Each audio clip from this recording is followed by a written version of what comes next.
தவிர்த்து என்னென்ன தொகுதிகளில் யாரெல்லாம் வந்திருக்கிறார்கள் அப்படிங்கிறதே ரொம்ப சுருக்கமாக நம்ம ஷார்ட்டாக பார்த்துட முடியும். ஒவ்வொரு தொகுதியிலையும் இப்போ தருமபுரியில் தொடக்கத்திலிருந்து முன்னணியில் இருந்த சௌமியா அன்புமணி அவர்கள் தோல்வி அடைந்திருக்கிறார். வெற்றி அடைந்த திரு மணி வெற்றி அப்படிங்கிற அந்த செய்தியை பார்க்குறோம். திமுகவுடைய வேட்பாளர் வெற்றி அடைந்திருக்கிறார். ஆரம்பத்திலிருந்து முன்னிலையில் இருந்தது தருமபுரி மட்டும்தான். திருமிகு சௌமியா அன்புமணி முன்னிலையில் இருந்தாங்க. கடைசியாக அவருடைய தோல்வி. நெல்லையில் திமுக வேட்பாளர் ராபர்ட் ப்ரூஸ் வெற்றி என்று அறிவிக்கப்பட்டிருக்கிறது. காங்கிரஸ் வேட்பாளர் திமுகவுடைய கூட்டணியில் இருக்கக்கூடிய காங்கிரஸ் வேட்பாளர் ராபர்ட் ப்ரூஸ் வெற்றி அப்படிங்கிற அந்த அறிவிப்பை பார்க்கிறோம். திமுக கூட்டணி வேட்பாளர் திமுகவுடைய கூட்டணியில் இருக்கக்கூடிய காங்கிரஸ் கட்சியினுடைய வேட்பாளர் வெற்றி என்பது அறிவிக்கப்பட்டிருக்கிறது. இதெல்லாம் அறிவிப்புகளாக வர வேண்டியதுதான். தமிழ்நாட்டை பொறுத்த வரைக்கும் ரொம்ப க்ளோஸ் ஃபைட்னு 2 இடம் தான் இருந்துச்சு. தருமபுரியில் ரொம்ப நெருக்கமான ஒரு க்ளோஸ் ஃபைட் இருந்தது. இன்னொரு பக்கம் அதே போல விருதுநகரில் ஒரு க்ளோஸ் ஃபைட் இருந்தது. எனவே வடசென்னையை பொறுத்த வரைக்கும் கலாநிதி வீராசாமி வெற்றி பெற்றிருக்கிறார். 2வது இடத்துல ராயபுரம் மனோ, அதுக்கு பிறகு பாஜக 3வது இடம். இதில் எந்தெந்த இடங்களில் எத்தனை இடங்களில் பாஜக 2வது இடம் என்பதும் கூட கவனம் பெறக்கூடியதாக மாறி இருக்கிறது. திருநெல்வேலியில் ராபர்ட் ப்ரூஸ் வெற்றி பெற்றிருக்கிறார். திரு நயனா நாகேந்திரன் அதே போல ஜான்சி ராணி இருவருமே தோல்வி அப்படிங்கிறத பார்த்திருக்கிறோம். மற்ற எண்ணிக்கைகள் எல்லாமே நம்ம காலையிலிருந்து பார்த்தது தான். வாக்கு சதவீதம் என்பதை மட்டும்தான் பார்க்கணும். வாக்கு சதவீதமாக இந்த நம்ம எண்ணிக்கைகளை பார்த்தா அதில் பேசுவதற்கான விஷயங்கள் இருக்கும். நம்ம வாக்கு சதவீதமாக வாக்குகளாக எவ்வளவு வாக்குகள் என்பதை பார்க்கலாம். ஸோ திருவள்ளூரில் பொறுத்த வரைக்கும் திரு சசிகாந்த் செந்தில் 2,69,000க்கும் கூடுதலான வாக்குகளில் முன்னிலையில் இருக்கிறார். எனவே அது ஒரு பெரிய ஒரு வாக்கு வித்தியாசம். 2வது இடத்துல திரு நல்லதம்பி வந்திருக்கிறார். அதே போல வட சென்னையில் திமுகவுடைய திரு கலாநிதி வீராசாமி 1,68,912 வாக்குகள்.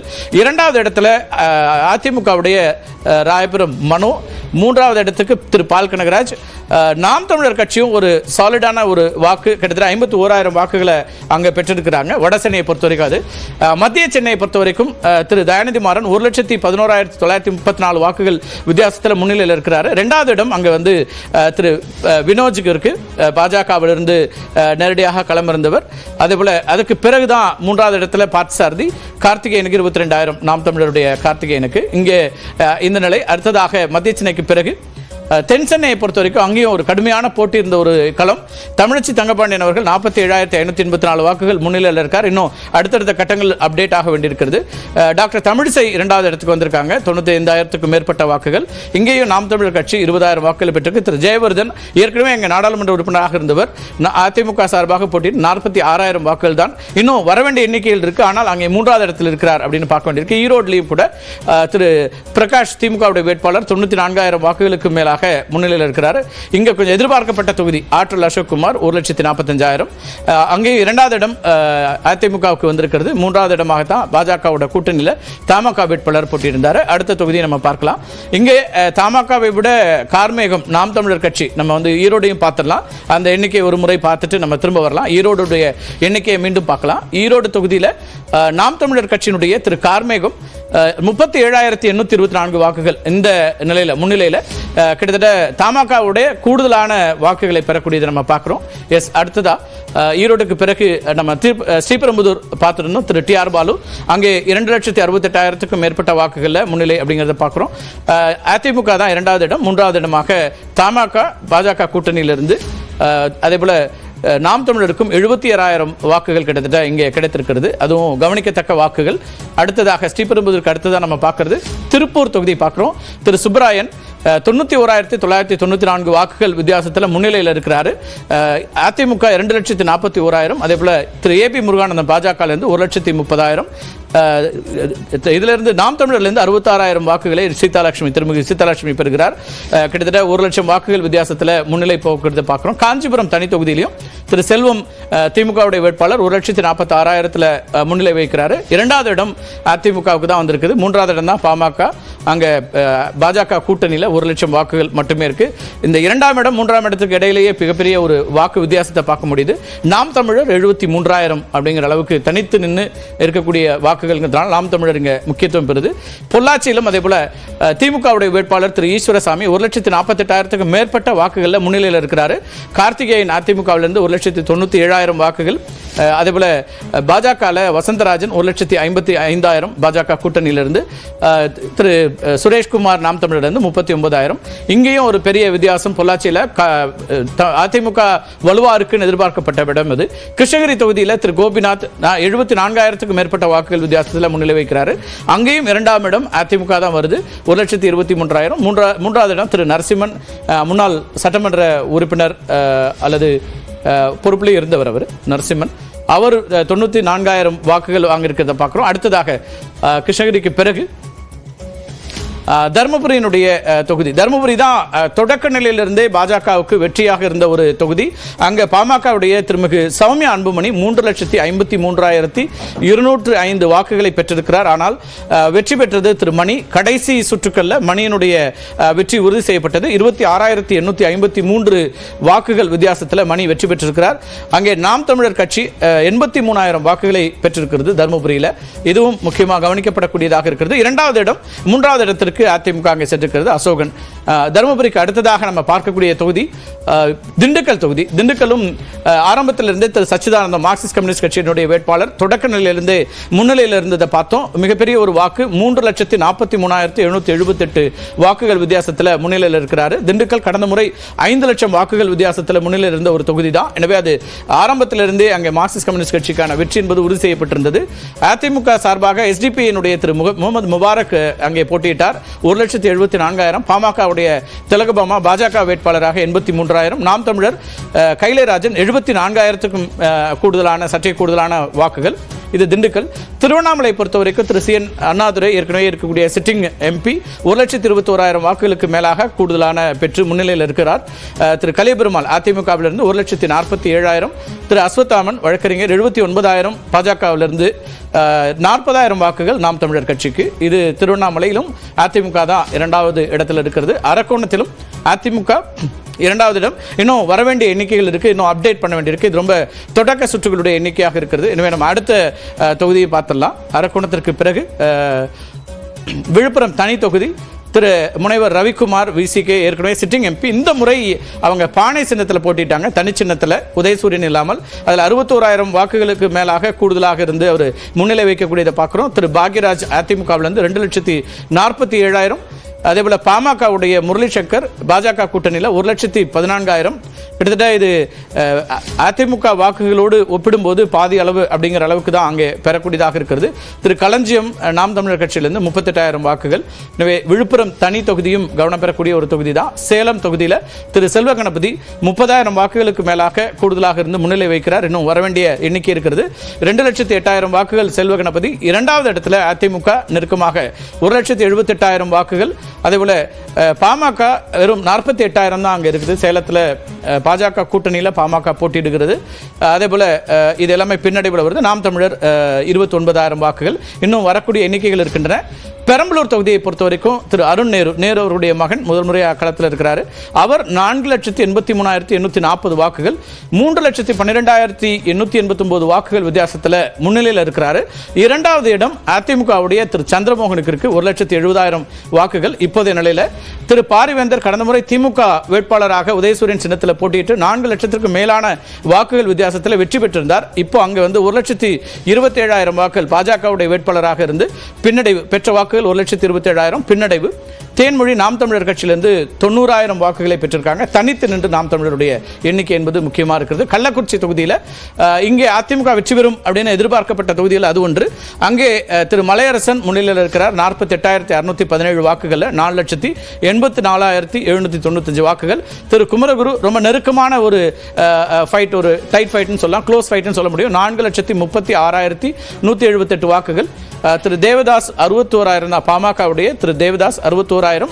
ஆனால் அவரை விட கூடுதலாக நாம் தமிழர் கட்சியினுடைய திரு ஜெகதீசன் 62,000 வாக்குகளை பெறாரு. தேவதாஸ் பாஜக கூட்டணியிலிருந்து களம் கண்டது, நாம் தமிழர் தனித்து களம் கண்டார்கள். வேலூர்ல திரு கதிரானந்த் இந்த முறை சற்றே கம்ஃபர்டபுளான ஒரு முன்னிலைன்னு சொல்லலாம். கடந்த முறை ரொம்ப நெருக்கடியான ஒரு நிலையிலிருந்து 1,09,334 தற்போதைய நிலையில் கூடுதல் வாக்குகள் பெற்று முன்னிலையில் இருக்கிறார். இரட்டை இலையில் ஏசி சண்முகம் அவர்கள் 2வது இடம் பாரதிய ஜனதா கட்சியினுடைய கூட்டணியில் தாமரை சின்னத்தில் போட்டியிட்டார். 1,86,933 வாக்குகளை பெற்றிருக்கிறார். பசுபதி அதிமுகவுடைய வேட்பாளர் பசுபதி 57,678. அடுத்ததாக வேலூருக்கு அடுத்தபடியாக நம்ம பார்க்கறது கடலூர் தொகுதி. இங்கேயும் 3 முனை போட்டி இருக்கும் அப்படின்னு எதிர்பார்க்கப்பட்டது. திரு விஷ்ணு பிரசாத் இங்கே ஆரணி தொகுதியிலிருந்து அங்கே சென்றிருந்தார் கடலூரில். அவருக்கு 1,66,584 வாக்குகள் முன்னிலை. வித்தியாசம் அப்படின்னு பார்த்தோம்னா திரு சிவக்கொழுந்து 2வது இடத்துல இருக்கார். தேமுதிக அதிகமாக நம்பிய 2 தொகுதிகள், 1 கடலூர். சிவக்கொழுந்து அவருக்கே அங்கே கொஞ்சம் செல்வாக்கும் உண்டு, சட்டமன்ற உறுப்பினராக இருந்தவர். 2,50,688 வாக்குகள் அதிமுக கூட்டணியிலிருந்து அவர் பெற்றிருக்கிறார். தங்கர் பச்சான் இயக்குனர் பாட்டாளி மக்கள் கட்சியுடைய வேட்பாளராக பாஜக கூட்டணியில் களம் கண்டார். 1,88,000 வாக்குகள். மணிவாசகன் நாம் தமிழிலிருந்து 53,000 வாக்குகள். இதெல்லாம் குயிக்கா பார்த்தலாம். அடுத்த கட்டமாக கடலூருக்கு பிறகு ஆரணி தொகுதியில் ஏற்கனவே விஷ்ணு பிரசாத் இருந்த ஆரணி தொகுதியில் தரணிவேந்தன் 77,000 வாக்குகளுக்கு மேலாக கூடுதலாக பெற்று முன்னிலையில் இருக்கிறார். 2வது இடம் அதிமுகவுக்கு வருது. 1,32,000 வாக்குகள் அப்படின்னு. கணேஷ்குமார் முன்னாள் சட்டமன்ற உறுப்பினர் பாமகலிருந்து அவருக்கு 1,02,000 இன்னும் கூடுதலாக எண்ணிக்கைகள் வந்து கொண்டு இருக்கின்றன. ஆனால் வெற்றி வித்தியாசம் கூடுதலாக இருக்கிறதுனால வெற்றி என்பது உறுதி செய்யப்பட்டிருக்கிறது ஆரணி பொறுத்த வரைக்கும். அடுத்த தொகுதி ஆரணிக்கு பிறகு நம்ம பார்க்கறது நீலகிரி தொகுதி. இதுவும் முக்கியமாக கவனிக்கப்பட்ட தொகுதியாக இருந்தது. மத்திய இணையமைச்சர் முருகன் போட்டியிடுகிறார். முன்னாள் மத்திய அமைச்சர் ஆராசா அங்கே களம் இருந்தார், சிட்டிங் எம்பி. அவர் 2,20,000க்கும் மேற்பட்ட வாக்குகளில் கூடுதலாக முன்னிலை அப்படிங்கிறத பார்க்கிறோம். 2வது இடம் திரு எல் முருகனுக்கு வந்திருக்கிறது. 2,13,070 வாக்குகள். 3வது இடம் ரொம்ப க்ளோஸ் ஃபைட் திரு லோகேஷ் தமிழ்ச்செல்வன் 1,98,180 வாக்குகள். அதே போல நாம் தமிழர் கட்சி 52,000 வாக்குகள் அப்படிங்கிறத பார்க்கிறோம். நீலகிரியிலையும் 2 லட்சத்திற்கும் மேற்பட்ட வெற்றி. நாமக்கல் தொகுதியை பொறுத்த வரைக்கும் திரு மாதேஸ்வரன் இது தொடக்கத்தில் அதிமுக முன்னிலை வைத்த ஒரு தொகுதியாக இருந்தது. பிறகு இறுதி கட்டங்களில் தான் இப்போ முன்னிலை என்பது மாறி இருக்கிறது. திமுக 16,454 வாக்குகளில் திமுக கூட்டணியிலிருந்து அவர் களத்தில் இருக்கக்கூடிய திரு மாதேஸ்வரன் 2,74,000 வாக்குகள். ரொம்ப க்ளோஸ் ஃபைட்னு சொல்லலாம். அதிமுக 2,58,000 வாக்குகளை பெற்றிருக்கிறது. திரு KP ராமலிங்கம் முன்னாள் நாடாளுமன்ற உறுப்பினர், பாஜகவுடைய மாநில நிர்வாகிகள் ஒருவர், அவருக்கு 59,739 வாக்குகள் கிடைச்சிருக்கிறது. கனிமொழி அவர்கள் திருமிகு கனிமொழி நாம் தமிழிலிருந்து 54,000 வாக்குகளை பெற்றிருக்கிறார். இது நாமக்கலுடைய எண்ணிக்கை. கோவை பெருமளவுக்கு எதிர்பார்க்கப்பட்ட தொகுதி, கவனம் ஈர்த்த தொகுதின்னு பார்க்கலாம். இப்போதைய நிலையில் இன்னும் எண்ணிக்கையில் வர வேண்டியிருக்கு, அப்டேட் ஆக வேண்டியிருக்கு. தற்போதைய நிலையில் 51,823 வாக்குகள் வித்தியாசத்தில் திரு கணபதி ராஜ்குமார் திமுகவுடைய வேட்பாளர் முன்னிலை வைக்கிறார். தமிழ்நாடு பாரதிய ஜனதா கட்சியுடைய தலைவர் திரு அண்ணாமலை 1,96,000க்கும் கூடுதலான வாக்குகளோடு 2வது இடம். 3வது இடத்துல திரு சிங்கை ராமச்சந்திரன் 1,15,000க்கும் மேற்பட்ட வாக்குகள். திருமிகு கலாமணி நாம் தமிழிலிருந்து 32,000க்கும் கூடுதலான வாக்குகள். கோவையும் அதேபோல கவனிக்கப்பட்ட ஒரு தகுதி தான். தஞ்சாவூர்ல முரசொலி முதல் முறையாக திமுகவுடைய வேட்பாளராக முதல் முறையாக களமிறக்கப்பட்டவர். 2,56,323 வாக்குகள் அப்படிங்கிறத பார்க்கிறோம். திரு சிவநேசன் 1,51,000 வாக்குகளுக்கு மேலாக பெற்று 2வது இடத்துக்கு வந்திருக்கிறார் அதிமுக கூட்டணியிலிருந்து. திரு கருப்பு முருகானந்தம் 1,41,163 3வது இடம். இங்கேயும் நாம் தமிழர் ஓரளவுக்கு ரொம்ப இம்ப்ரெசிவான ஒரு மார்க் சொல்லலாம். திரு ஹுமாயூன் 97,985 வாக்குகளை பெற்றிருக்கிறார். தஞ்சாவூருக்கு பிறகு நாம் பார்க்கிறது நாகப்பட்டினம். சிபிஐ தொடர்ச்சியாக இடதுசாரிகளுடைய ஒரு கோட்டை அப்படின்னு பார்க்கப்பட்ட இடத்துல தொடர்ச்சியாக அவர் 1,27,000க்கும் மேலான வாக்குகளோடு முன்னிலை. அதேபோல் அதிமுகவுடைய சுஜித் 2வது இடம் 1,49,000. அதுக்கு பிறகுதான் பாரதிய ஜனதா கட்சியை விட இந்த இடத்துல நாம் தமிழருடைய வேட்பாளர் திருமிகு கார்த்திகா கூடுதலான வாக்குகளை பெறுகிறார். 79,202 வாக்குகள் தனித்து பெறுகிறார் அப்படிங்கிறது நாகப்பட்டினத்தில் நம்ம பார்க்கக்கூடிய கள நிலவரம். விருதுநகரம் ரொம்ப அதிகம் கவனிக்கப்பட்டது. சிட்டிங் எம்பி மாணிக்கம் தாக்கூர் ரொம்ப போராட்டத்துக்கு இடையில பல சுற்றுக்களில் விஜய் பிரபாகர் முன்னிலையிலிருந்து பின்னடைவுன்னு இருந்த இடத்துல தற்போது வாக்கு வித்தியாசம் 6,925 அப்படிங்கிற அளவில் இருக்குது. முன்னிலையில் இருக்கிறார் மாணிக்கம் தாக்கூர்.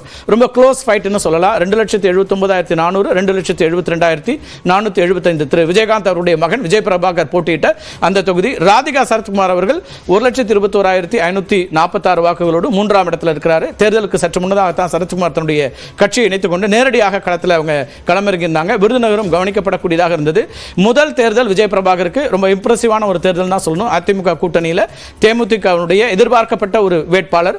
எனவே அதுவும் ரொம்ப க்ளோஸ் ஃபைட்டாக தான் இருந்துச்சு. விருதுநகருக்கு பிறகு தேனி தொகுதி, தேனியிலும் அதிகமாக கவனம் இருந்த ஒரு தொகுதி, பாஜக கூட்டணி எதிர்பார்த்த ஒரு தொகுதி. திரு தங்க தமிழ்ச்செல்வன் 1,81,683 வாக்குகளுக்கு கூடுதலாக முன்னிலையில் இருக்கிறாரு.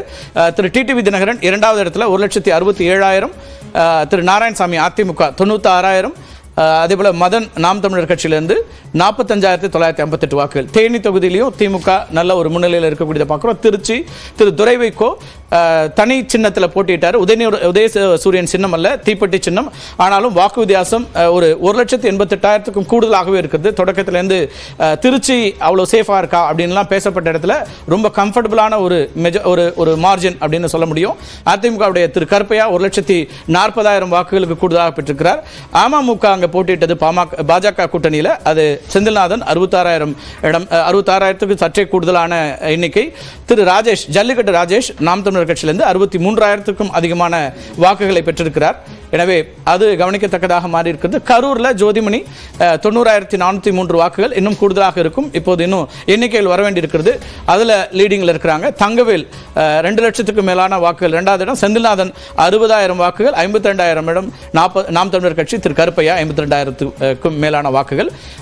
சிதம்பரம் தொகுதி திரு தொல் திருமாவளவன் 71,186 வாக்குகள் வித்தியாசத்தில் முன்னிலையில் இருக்கிறார். கடந்த முறை ரொம்ப கடைசி வரை போராடி பெற வேண்டிய வெற்றி என்பது இந்த முறை ஒரு கம்ஃபர்டபுளான ஒரு மார்ஜினோட அவருடைய வெற்றி இருக்கு அப்படின்னு பார்க்க முடிகிறது. திரு சந்திரகாசன் அங்கே இரண்டாவது இடம். அதிமுகவுடைய திரு சந்திரகாசன் 2,59,000 வாக்குகளுக்கு மேலாக பெற்றிருக்கிறார். வேலூருடைய முன்னாள் மேயர் கார்த்தியாயினி பாஜகவுடைய வேட்பாளராக 1,06,000க்கும் சற்றே கூடுதலான வாக்குகள். பாமகவோடு கூட்டணியில் இருக்கக்கூடிய சிதம்பரம் தொகுதியினுடைய அந்த எண்ணிக்கை அப்படின்னு பார்க்கிறோம். நாம் தமிழருடைய திருமதி ஜான்சிராணி 44,000க்கு கூடுதலான வாக்குகளை பெற்றிருக்கிறார். இதெல்லாம் இன்னும் எண்ணிக்கையில் வர வேண்டி இருக்கிறது. தற்போதைய எண்ணிக்கையிலாக பார்க்கிறோம். தென்காசியில் ஆரம்பத்தில் டாக்டர் கிருஷ்ணசாமி முன்னிலை இருந்தார். ஆனால் அதுக்கு பிறகு டாக்டர் ராணி ஸ்ரீகுமார் 1,37,000க்கும் மேலான வாக்குகளில் முன்னிலை. திரு ஜான் பாண்டியன் மூன்றாவது இடத்துல இருக்காரு, 1,42,000 வாக்குகள். டாக்டர் கிருஷ்ணசாமி 1,65,000 வாக்குகள். தனித்து களம் கண்ட நாம் தமிழர் கட்சியினுடைய இசை மதிவாணன் 89,645 வாக்குகள். நாம் தமிழர் பல இடங்களில் நல்ல வாக்குகளை பெறக்கூடியதையும் பார்க்கிறோம். மயிலாடுதுறையில் வழக்கறிஞர் திருமதி சுதா 2,36,000க்கும் கூடுதலான வாக்குகள் வித்தியாசம். இரண்டாவது இடத்துல அதிமுகவுடைய பாபு 2 லட்சம் வாக்குகளை பெற்றிருக்கிறார். மூன்றாவது இடத்துல பாஜகவுடைய கூட்டணி வேட்பாளராக பாமக வேட்பாளர் திரு ஸ்டாலின் 1,48,000. அதிகம் எதிர்பார்க்கப்பட்ட நாம் தமிழர் கட்சியினுடைய வேட்பாளர்கள் ஒருவரான காளியம்மாள், திருமிகு காளியம்மாளும் 1,08,000க்கும் கூடுதலான வாக்குகளை பெற்றிருக்கிறாங்க. எங்கேயும் மயிலாடுதுறையிலையும் காங்கிரசினுடைய வெற்றி என்பது கிட்டத்தட்ட உறுதி செய்யப்பட்டிருக்கிறது. திருநெல்வேலியில் ஏற்கனவே நம்ம பார்த்தோம், ராபர்ட் ப்ரூஸ் 2,91,922 வாக்குகள் வித்தியாசத்தில் கூடுதலான வெற்றியை பெற்றிருக்கிறார். திரு நயினார் நாகேந்திரன், அதே போல் அதுக்கு பிறகு ஜான்சிராணி அவர்கள், அதுக்கு பிறகு திருமதி சத்யாவுடைய எண்ணிக்கையும் கூடுதலாகவே இருக்கக்கூடியது நம்ம பார்க்குறோம். இந்த எண்ணிக்கையை இன்னொரு முறை அடுத்ததாக சிவகங்கையில் கார்த்தி சிதம்பரம் 96,453 வாக்குகள் வித்தியாசத்தில் முன்னிலை வைக்கிறார். இப்போதைய நிலையில் இரண்டாவது இடம் அதிமுகவுக்கு போது. மூன்றாவதாக தான் திரு தேவநாதன் பாஜக கூட்டணி வேட்பாளர் மூன்றாவதாக இருக்கிறார். இங்கேயும் நாம் தமிழருடைய எண்ணிக்கை கவனிக்கத்தக்கதாக இருக்கிறது. திருமிகு எழிலரசு 76,152 வாக்குகளை பெற்றிருக்கிறார். அடுத்ததாக சிவகங்கைக்கு பிறகு இன்னும் ஒரு சில தொகுதிகள் தான். அதுக்கு பிறகு நான் விருந்தினருடைய பார்வையும் பார்த்தலாம். மதுரை தொடர்ச்சியாக ஏற்கனவே சிட்டிங் எம்பி திரு சு வெங்கடேசன் தொடக்க நிலையிலேருந்தே வெற்றியில் இருந்தார். ரொம்ப ஸ்ட்ராங்கான ஒரு மதுரை வந்து மார்க்சிஸ்டுகளுக்கான ஒரு இடம்னு மாறி இருக்கக்கூடிய இடத்துல 1,75,545 வாக்குகள் வித்தியாசத்தில் முன்னிலையில் இருக்கிறாரு. இரண்டாவது இடம் டாக்டர் சரவணன் அதிமுக இருந்து 1,72,000. இரண்டாவது இடம் அல்ல, மூன்றாவது இடம். இரண்டாவது இடத்துல பேராசிரியர் ராம ஸ்ரீனிவாசன் பாஜகவுடைய வேட்பாளர் 1,83,000 வாக்குகளை பெற்றிருக்கிறார். மூன்றாவது இடத்துக்கு டாக்டர் சரவணன் சென்றிருக்கிறார். சத்யா தேவி நாம் தமிழருடைய வேட்பாளர், அவருக்கு 76,000க்கும் கூடுதலான வாக்குகள் கிடைத்திருக்கின்றன. அதேபோல் தூத்துக்குடி உள்ளிட்ட தொகுதிகளையும் நம்ம பார்க்கணும். தூத்துக்குடியிலையும் திருமதி கனிமொழி கூடுதலான வாக்கு வித்தியாசத்தில் 2 லட்சத்திற்கும் மேலான வாக்குகள் அங்கே வெற்றி பெற்றிருக்கிறார். அவருடைய எண்ணிக்கையும் கூட பார்த்தலாம். அந்த வித்தியாசத்தையும் அங்கே வெற்றி என்பது அறிவிக்கப்பட்ட ஒன்றாகவும் இருந்தது. அதையும் நம்ம பார்த்துருக்கோம். இதெல்லாம் தமிழ்நாட்டினுடைய எண்ணிக்கைகள்